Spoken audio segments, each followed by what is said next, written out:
اسماعیل نے بیان کیا ان سے قیس نے اور ان سے ابو ہریرہ رضی اللہ عنہ نے کہ جب میں نبی کریم صلی اللہ علیہ وسلم کی خدمت میں حاضر ہوا تھا تو آتے ہوئے راستے میں یہ شعر کہا تھا: ہے پیاری گو کٹن ہے اور لمبی میری رات، پر دلائی اس نے دارالکفر سے مجھ کو نجات۔ انہوں نے بیان کیا کہ راستے میں میرا غلام مجھ سے بچھڑ گیا تھا، پھر جب میں نبی کریم صلی اللہ علیہ وسلم کی خدمت میں حاضر ہوا تو اسلام پر قائم رہنے کے لیے میں نے آپ سے بیعت کر لی۔ میں ابھی آپ کے پاس بیٹھا ہوا تھا کہ وہ غلام دکھائی دیا۔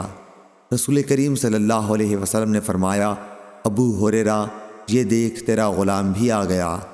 میں نے کہا: حضور، وہ اللہ کے لیے آزاد ہے۔ پھر میں نے اسے آزاد کر دیا۔ امام بخاری فرماتے ہیں کہ ابو کریم نے اپنی روایت میں ابو اسامہ سے یہ لفظ نہیں روایت کیا کہ وہ آزاد ہے۔ صحیح بخاری حدیث نمبر 2531۔